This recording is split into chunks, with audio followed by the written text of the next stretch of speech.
right, everybody, good morning, good morning. Good morning. So good to be with you.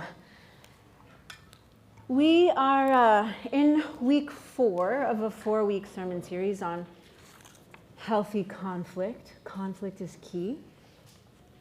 I'm not sure if you all are aware of this, but your pastoral team, when we preach, you should know that we have to live them. You know what that might mean for a sermon series like conflict is key, how to have healthy conflict. Someone asked me this morning, how was your week? I was like, well, I'm preaching on conflict. How do you think it went? My name is Lisa Rodriguez Watson. I'm one of the pastors here at Christ City. It's a pleasure to have you with us this morning.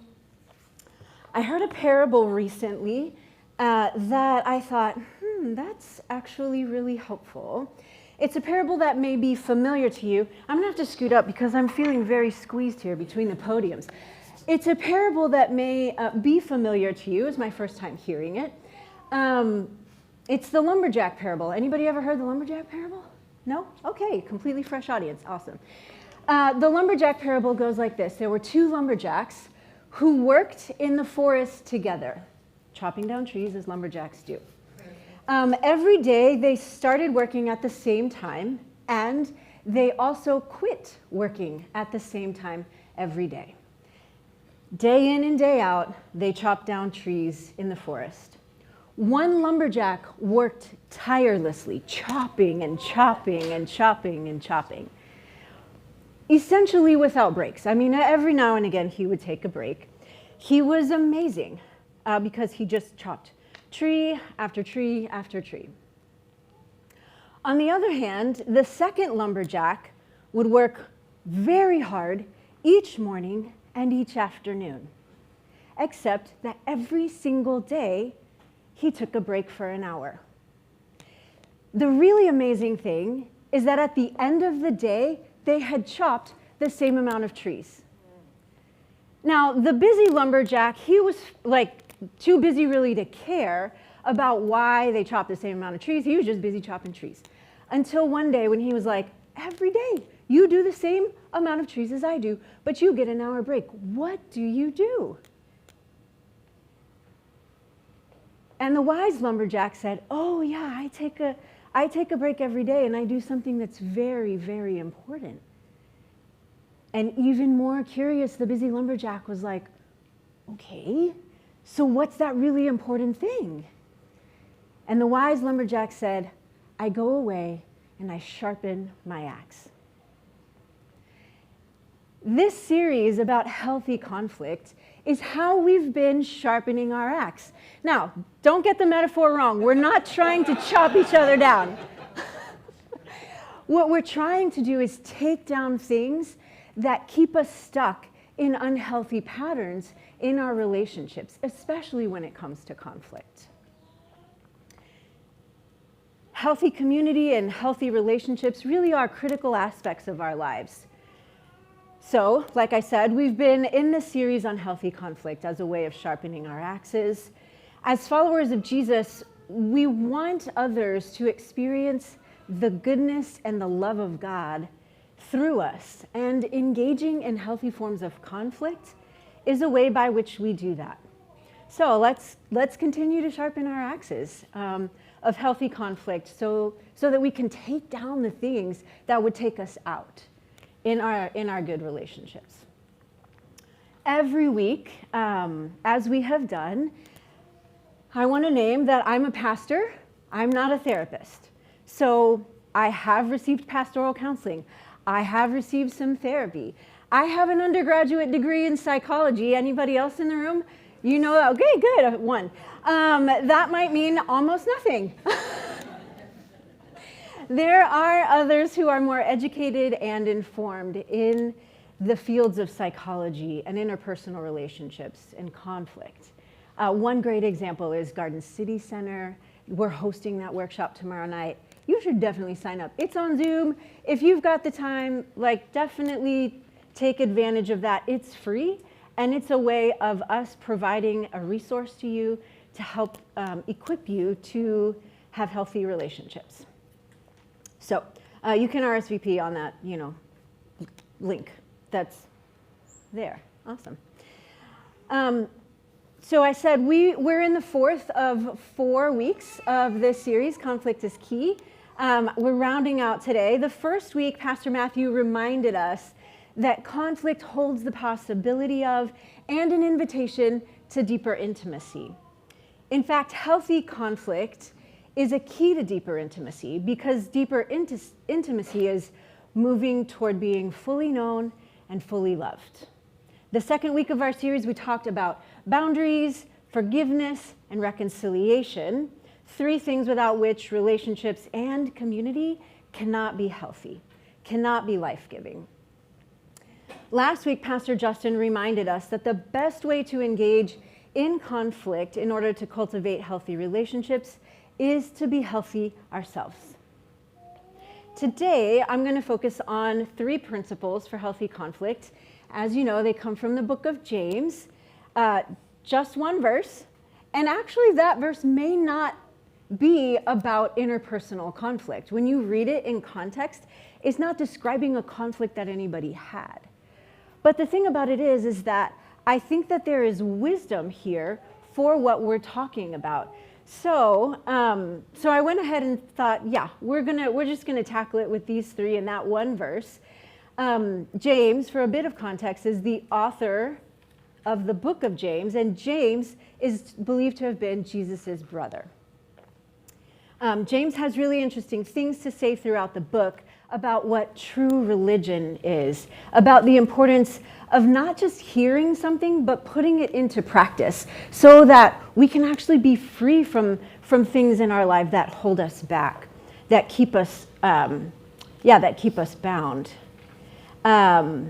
He talks about how to navigate trials and temptations. He warns against favoritism in our communities. He names in this chapter, in chapter 4, he names that the things that cause quarrels and fights among us, quarrels, we don't really use that word very often, fights and quarrels among us is our desires, namely when we don't get what we want. Guilty. When I don't get what I want, that doesn't always go the best. I'm guessing that as Jesus' brother, he had a pretty up close and personal view of how Jesus navigated conflict.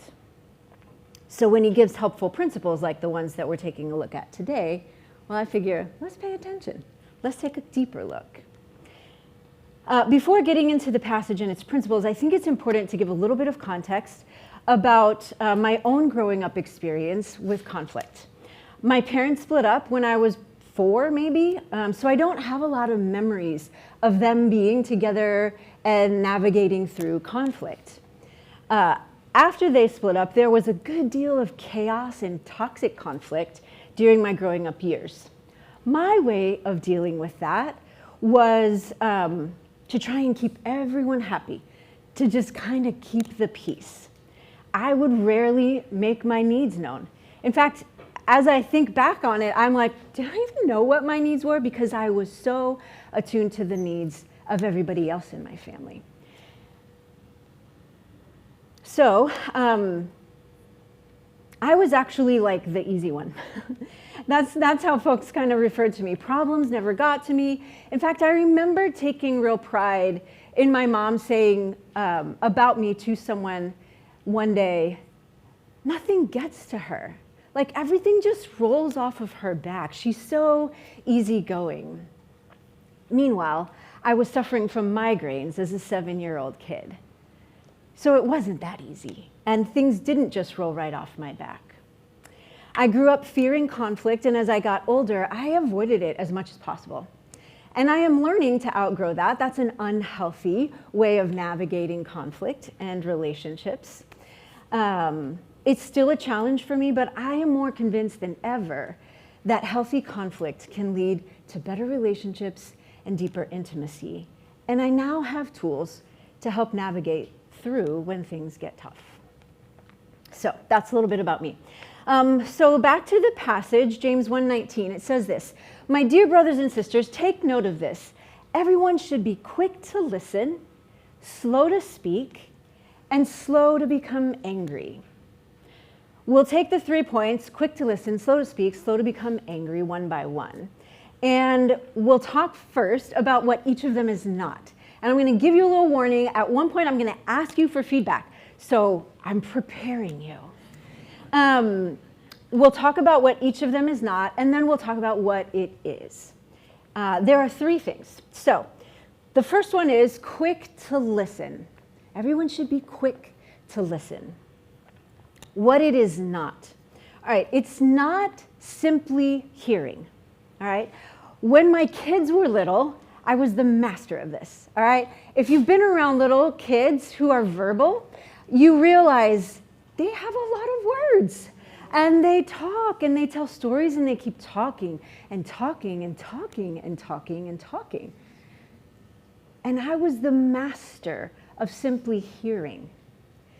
One of my kids would launch into a story and I would hear them, and occasionally I would give the uh-huh, and then they would keep going and going, and I wanted them to think that I was listening. That's not listening, that's hearing. I was simply hearing them. I could hear them, but not listen. So when we talk about we should be quick to listen, what we don't mean is simply hearing. As adults, we do this sometimes too. Have you ever been in a conversation where you get the sense that the other person is not listening? Like maybe they're not making eye contact, or their body posture is maybe a little closed. You might say to that person, I get the sense you're not listening. And then they might just parrot back the last 5 words that you've said. Been there, okay, yes. But still, you don't get the sense that they're understanding. Yeah, sure, they can say the last 5 words that you've said, but you get the sense that they don't understand you. Parroting back words to someone simply indicates that you're just hearing. You're hearing them, but not necessarily listening to them or really caring about their problem. So an example, real life example, November of 2021, I get a phone call one day, late afternoon. It's Elias's school. The PE teacher, the coach or somebody, was on the other end of the line. Hi, Mrs. Watson. Elias had an accident today at school. I'm pretty sure he's broken his pinky. He's kind of okay, but you're probably going to want to get it x-rayed. And I thought, okay, well, okay, if he's fine, I'm fine, that's okay. So I picked him up from school, end of the day, and sure enough, I mean, it was swollen and he couldn't move it. So I call my insurance company. I didn't have great insurance at the time. I call my insurance company to find out what urgent care can I go to. There's not a single urgent care in DC that was in my network. So now I got to drive out to Virginia during rush hour traffic to get to an urgent care that's closing in an hour. We get out there, they x-ray, oh, sure enough, Mrs. Watson, it's broken. However, it's very close to the joint. So we're going to send you to a pediatric emergency room so that they can do further x-rays and have a better look at it and then give some treatment from there. And I said, okay, no problem. Please, can you make sure the hospital is in my network? Because we know what happens when it doesn't go that way. I go to the hospital that they suggest. I get there, give them all my stuff. Elias gets treated. Several months later, I get the bills. Guess what? Not in the network. Except that my app told me, my insurance app told me that they were. And so it was this big, long fight. Call after call after call with the hospital, call after call after call with the insurance agency, and the customer service people would hear me, but not listen. As customer service agents are trained to do, they could parrot back to me exactly what I had just, oh, Mrs. Watson, we understand that your problem is that you have a billing issue. Thank you for calling us. We're here to help, and be no help. simply hearing is not the same thing as listening. So when we have counsel in the passage to be quick to listen, what it doesn't mean is simply hear.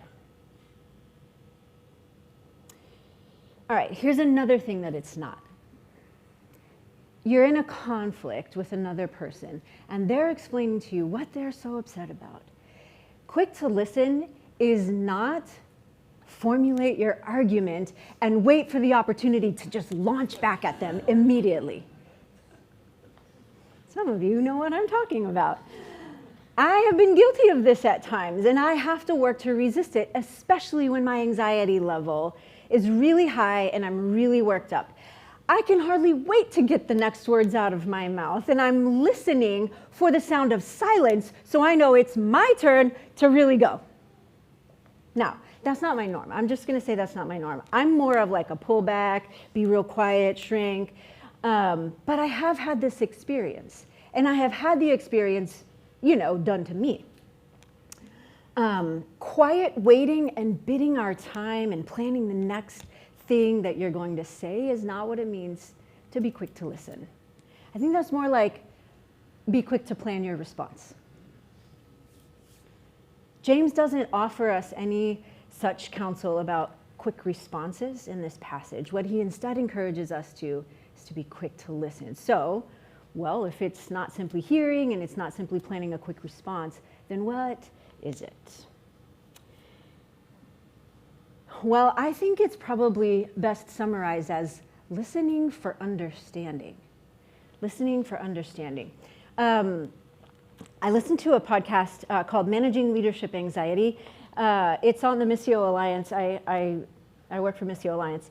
And it's on the Missio Alliance platform. Steve Cuss is the podcaster of Managing Leadership Anxiety. He wrote the book by that same title. He's a pastor and a spiritual care professional. And he said this on a recent podcast episode I was listening to.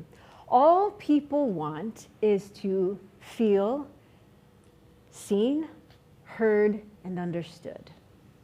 Most people don't actually need their problems solved. All people want is to feel seen, heard, and understood. That's the goal. Parroting back, which I mentioned just a second ago, is very different than reflective or active listening. In reflective listening, you reflect back sort of like a paraphrase of what you have heard. This is what it means to listen for understanding. And when you respond and reflect back what you've heard, you can ask, did I get that right? Do you feel like that I've understood you? Being able to paraphrase, though, is not the only way to listen for understanding, because the truth of it is that verbal communication is really only a minority of our communication, right? Some folks would say that it's somewhere between 70 and 93% of our communication is nonverbal. So listening for understanding includes listening to the words, but it also includes paying attention to the body language. Reading what they're saying through their body and listening to what they're saying through their body, looking for cues of how another is feeling by paying attention to their body language, their movements.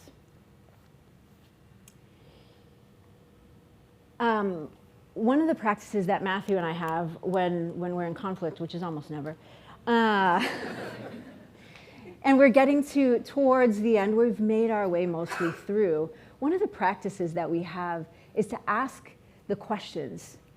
Do you feel heard?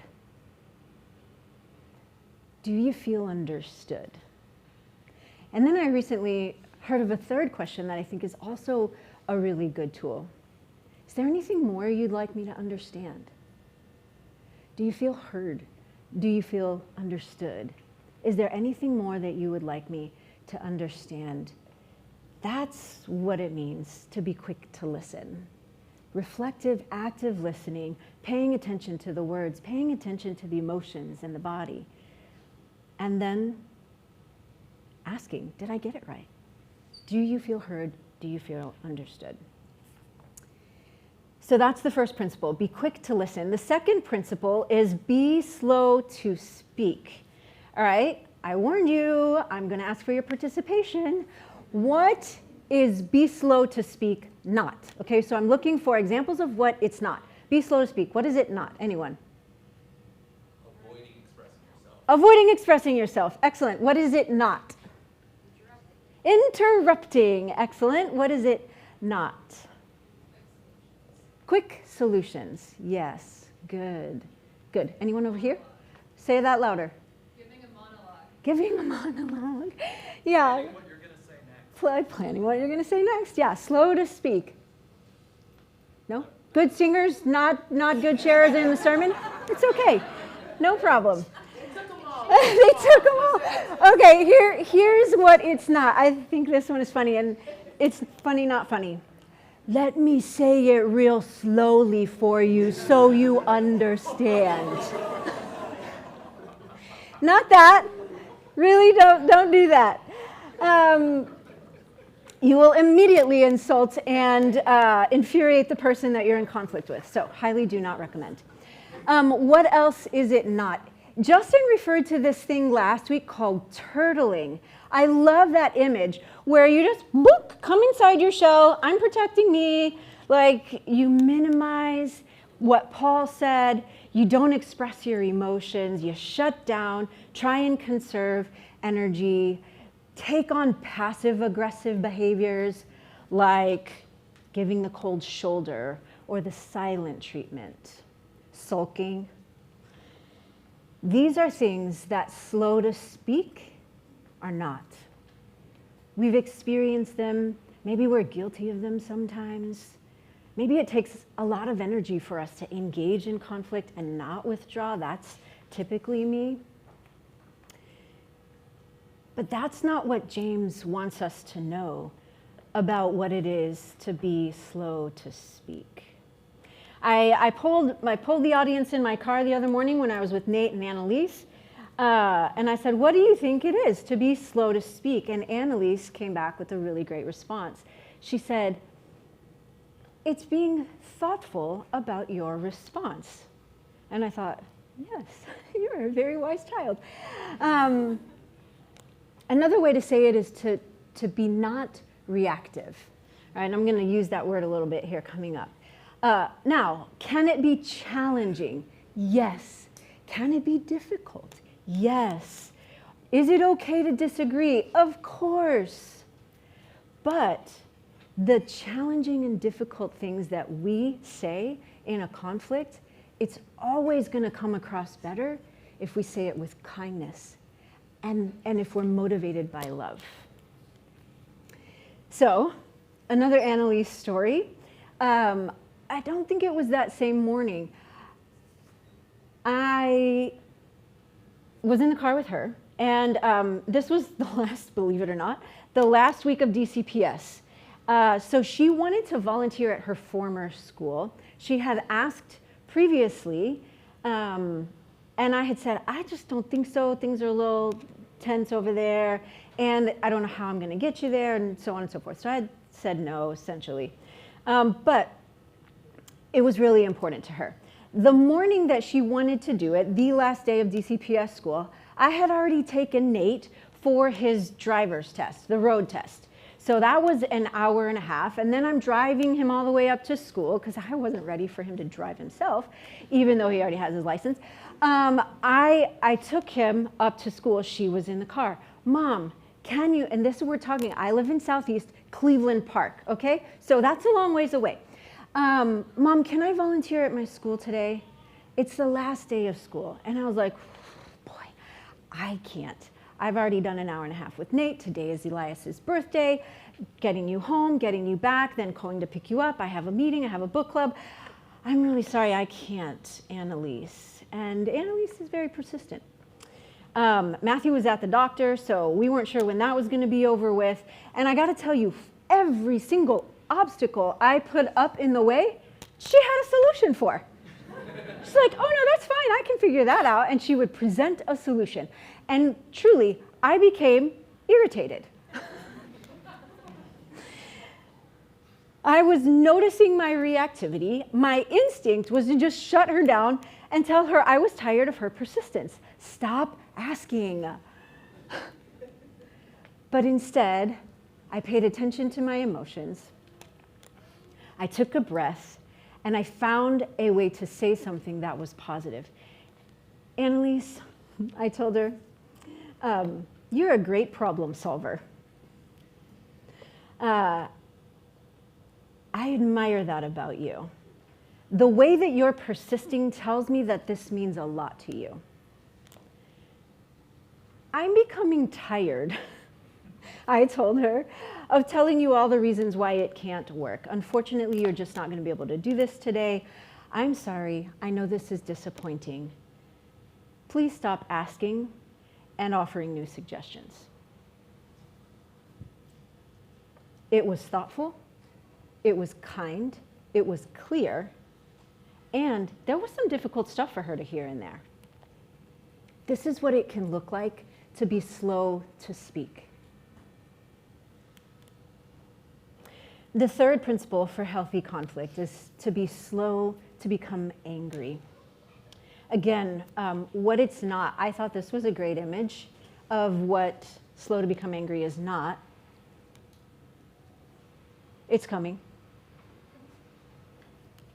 Did we get it? Oh yeah, there it is. Okay, great. Slowly but surely making your way to this dynamic right here, right? When you're both yelling and no one is listening to anyone. James isn't suggesting that we get here eventually, but that we just do it slowly, right?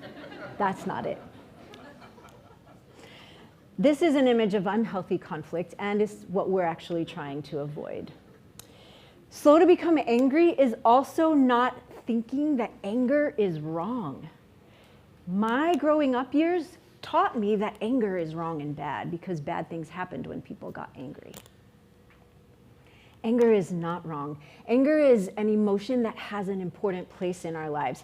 The Bible talks about God's anger. We see Jesus angry numerous times throughout the gospel.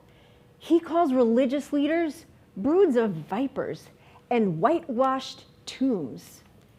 Jesus clears the temple when he sees that people, the poor, are being exploited and folks are being kept away from worshiping God. He was angry about that. Anger and love can often coexist. In the presence of injustice or wrongs done, deep emotion and anger is absolutely appropriate. It signals a deep love for a thing or a person or a group of people. And what we need to keep in mind is that the level of anger should match the level of the issue. Anger is not wrong, but what the scripture teaches is that we should be slow to become angry. I watched the movie Inside Out recently. It's an older animated film. And as I was preparing, I was thinking, oh man, this is actually a really great clip, a really great movie for our series. The character's name, there's an 11-year-old girl, her name is Riley. She had a great growing up life until at the age of 11 when her parents moved her from Minnesota to San Francisco. There are 5 main emotions in Riley's life and those of her parents. They are joy, anger, disgust, sadness, and fear. Up to this point, joy has run the show. She manages every other emotion in the atmosphere. She works relentlessly to make sure that Riley is happy, silencing the other emotions and redirecting them. At one point, after Riley has just moved to San Francisco, she takes Sadness and says, Sadness, here, come over here. I have a very important job for you to do. Draws a circle and says, stand right here. Don't touch anything. Don't go anywhere. She's managing sadness and all of the other emotions. That's joy. Well, as she's trying to manage the emotions, she and Sadness get into a real tussle at one point and accidentally get jettisoned out of headquarters, way out of the whole mix of things. And so disgust, fear, and anger are left to run things. Riley has just come home from her first day at school, which didn't go too well. And so that brings us to the point in the clip. acting so weird. Why is she acting so weird? What do you expect? All the islands are down. Joy would know what to do. That's it. Until she gets back, we just do what Joy would do. Great idea. Anger, fear, disgust. How are we supposed to be happy? Hey, Riley, I've got good news. I found a junior hockey league right here in San Francisco, and get this, tryouts are tomorrow after school. What luck, right? Hockey. Uh-oh, what do we do? Guys, here, you pretend to be Joy. Won't it be great to be back out on the ice? Oh yeah, that sounds fantastic. What was that? That wasn't anything like Joy. Because I'm not Joy? Yeah, no kidding. Did you guys pick up on that? Did. Something's wrong. Should we ask her? Let's probe, but keep it subtle so she doesn't notice. So, how was the first day of school? She's probing us. I'm done. You pretend to be Joy. What? Okay, It was fine, I guess. I don't know.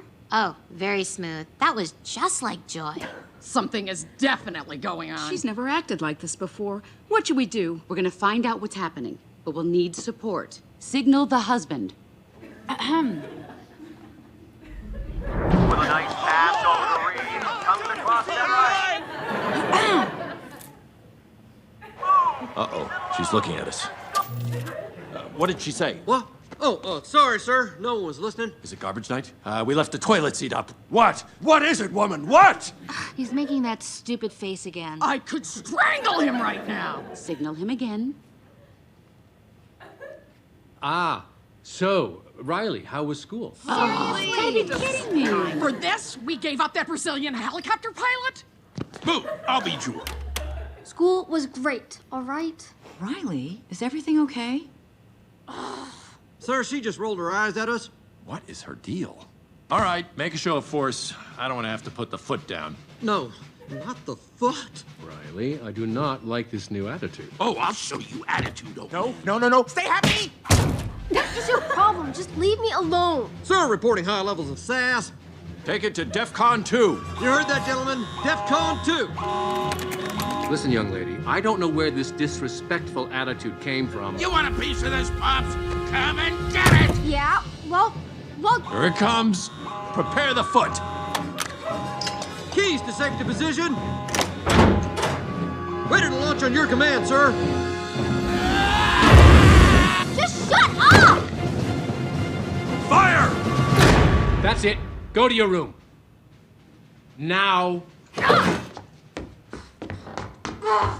Foot is down. The foot is down. Good job, gentlemen. That could have been a disaster. That was a disaster. All right, so yeah, lots going on there. Lots of reactivity, good bit of anger. The dad at the end, which I think we may have missed in the audio, dad was like, well, that could have been a disaster. The mom goes, well, that was a disaster.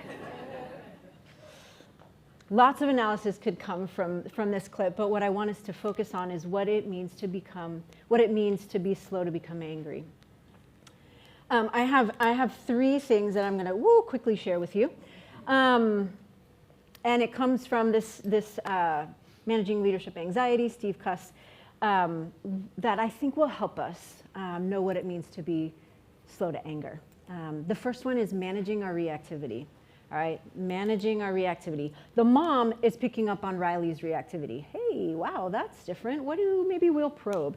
She wonders how to respond. She probes, gets more concerned. She signals the husband and has feelings of anger at his lack of awareness. Did you catch that? But she manages her reactivity and signals him again. What does it mean to manage our reactivity? I think it's this. I think it's to notice when we are anxious or becoming agitated or irritated or impatient. One of the things that anxiety or reactivity does is that it numbs our awareness, okay? Numbs our awareness. It makes us reactive. One of the opposites of reactivity is awareness. So when we learn to notice that we're being overcome by anxiety and reactivity, we can welcome this and actually allow it to be the thing that connects us to God. Okay, so we have to notice our own emotions. Another way of saying it or thinking about it is to learn to notice when you've stopped noticing God. Learn to notice when you've stopped noticing God. Again, anxiety and reactivity keeps us apart and makes us numb to our own awareness. So try and cultivate awareness. Last Sunday, after experiencing some long days of challenging conflict, a friend sent me a text message that I responded to right here in the parking lot to remind me to connect to God in the midst of conflict. I acknowledged to her that it was easy for me at times to get so wrapped up in my own worries and my troubles and my fears that I struggled to be open-hearted to God. It's like I feel small and protective of myself, and I forget that God is like, I'll be your refuge and your strength and your ever-present help in a time of trouble. I'm your protector. And here's the thing. I could feel shame about that and be like, dude, I've been a pastor for how many years and a Christian for how many before that? And I could feel shame about that. But the truth of it is that God isn't sitting around going, how could you again and again and again? No, God is not surprised. He knows my struggle, and he loves me. So it's important to be kind to ourselves and to remember that we are human-sized and that we should be at least as kind to ourselves as God is to us. We should be at least as kind to ourselves as God is to us. We can notice when we're getting reactive and work in the moment on managing our reactivity so that it doesn't spill out onto other people. All right, quickly, second, learn not to, so the first is manage your reactivity. Second, learn not to catch someone else's reactivity. That can be really tricky.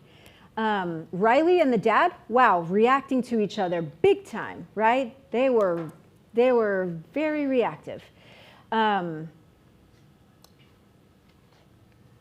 people tend to catch the reactivity of others. I am like that. I have a hard time being okay when there's conflict around me or when I'm in conflict with others. What I'm learning is to give that person the space to feel all of their emotions, all of their anxiety, all of their things, and to be okay myself. It's okay where I am. It's okay where they are. I'm not going to catch their anxiety. They can generate as much reactivity as they want, but I'm going to be okay where I am because I'm managing me. All right, so if we can find a way to learn not to catch someone else's reactivity, that will help us to be slow to anger. Finally, if we want to be slow to anger, we work to emotionally connect to ourselves, to God, and to that other person. All right. So some questions for connecting to yourself. What's going on in me? What am I feeling? How am I acting? What am I believing?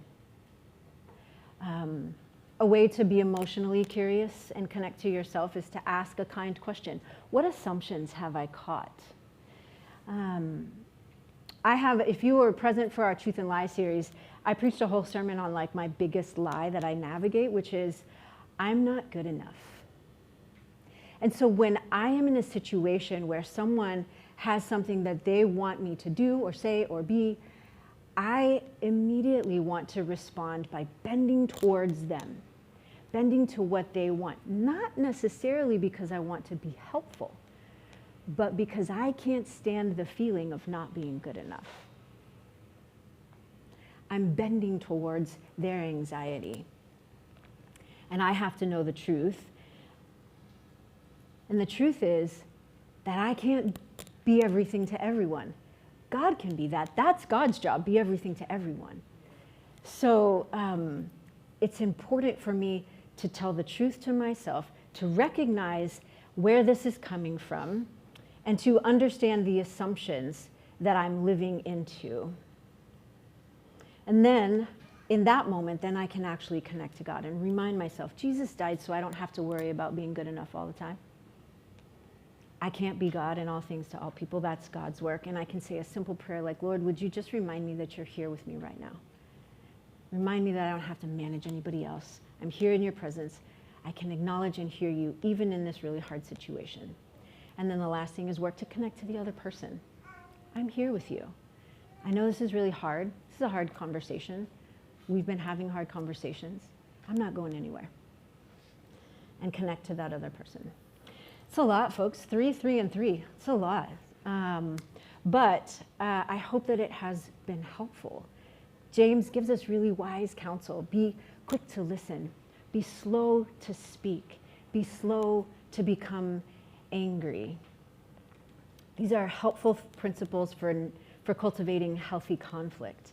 They're certainly not the only ways, but if we put them into practice, which is what the book of James says, don't just be hearers of the word, but be doers. If we put them into practice, we will live into greater freedom. Just as the last reminder, we've been so intentional about mentioning every week that conflict can be a really good thing. It can be. So long as we navigate it in healthy ways. It can lead to greater intimacy. It can lead us to greater depth of relationship with God and provide us with an opportunity to be further shaped in the likeness of Jesus. Now, there's no promise that it will be easy, right? But if we stay connected to ourselves, if we stay connected to the people in our lives, if we stay connected to God, then it will have been worth it. Let me pray for us.